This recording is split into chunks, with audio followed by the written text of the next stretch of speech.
देवाची आद्वारी उभा क्षणभरी तेने मुक्तिचारी साधी येली. केवढा डंका फिटला देवानं.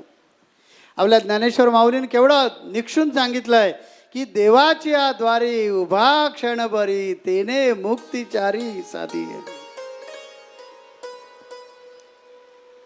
आता थोडं आपल्याला विज्ञानाकडे यावं लागेल. पहिल्या टप्प्यामध्ये आपण कृषीकडे होतो, दुसऱ्या टप्प्यामध्ये आपण आध्यात्मिक झालो होतो आणि आता तिसऱ्या टप्प्यामध्ये विज्ञानवादी झालं पाहिजे. कारण आम्ही 21व्या शतकातले आहोत, विज्ञानवादी आहोत. आमचा महाराष्ट्र पुरोगामी विचाराचा आहे.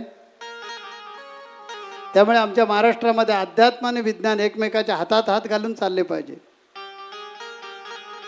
त्यामुळे जे ज्ञानेश्वर माऊलींनी सांगितलं, हरिमुखे म्हणा पुण्याची गणना कोण करी. संत जे लिहितात ना कधी ते काव्य नसतं, हे कायम लक्षात ठेवा. संतांचे अभंग कधी हलक्यात घेऊ नका, तो त्यांचा अनुभव असतो. कवी जे लिहितात ते कल्पना असतात, त्याला काव्य म्हणतात. आणि संतांच्या काव्याला अभंग म्हणतात, जे कधी भंग होणार नाहीत असे त्यांचा तो अनुभव असतो. माऊली काय सांगतात बघा, हरिमुखे म्हणा पुण्याची गणना कोण करी. अरे नुसतं देवाचं तोंडात नाव घे, खूप झालं. आणि काय कर, देवाची आद्वारी उभा क्षणभरी तेने मुक्तिचारी साधी येली. देवाच्या दरबारात काही फक्त क्षण उभा राहा. म्हणजे काय, संसार सोडून मंदिरांमध्ये जाऊन उभं राहायचं. हा ज्ञानेश्वर माऊलींना अर्थ अभिप्रेत नाही. संतांचे बोल जे असतात ना ते खोल असतात, वरवर बघायचे नसतात. त्याच्यासाठी मुमुक्षु व्हावं लागतं.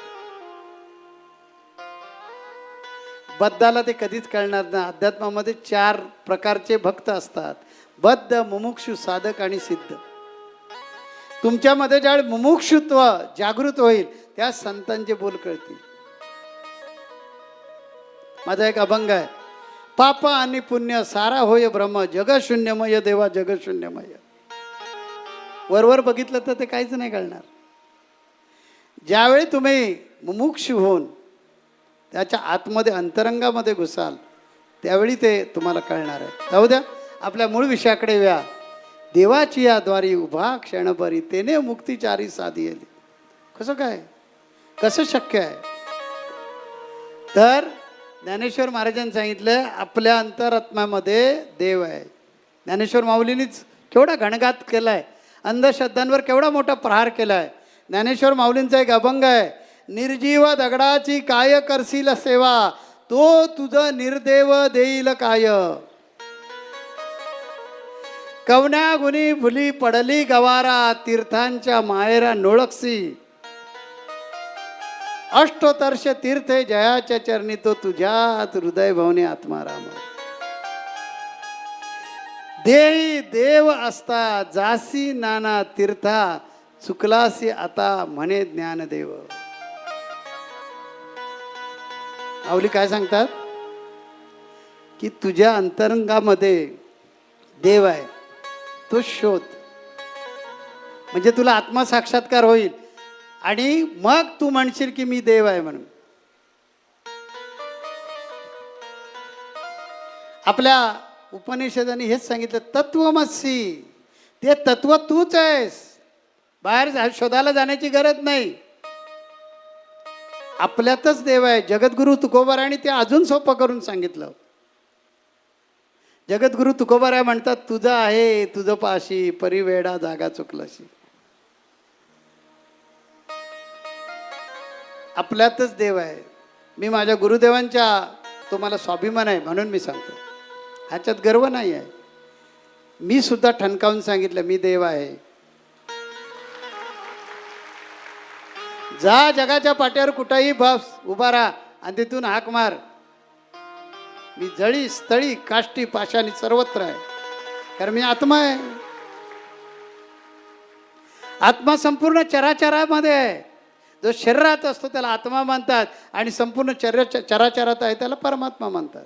मी परमात्मा स्वरूप आहे. माझ्यावर या शब्दामुळे टीका पण खूप झाली. बद्ध होऊन जर पाहिलं तर मी देह आहे, आणि मुमुक्षु होऊन पाहिलं तर मी चैतन्य आहे. कोणत्या चष्म्यानं बघायचे आपण ठरवायचं. माझ्या गुरुदेवाने ठाईची लावले अखंड समाधी संपली उपाधी अविद्येची. नरेंद्र म्हणे ईश अणु रेणुत आहे, संसार तो झाला मोक्षमय. कृपावंत माझा सद्गुरु काडसिद्ध, अनुग्रहित केले त्याने मला.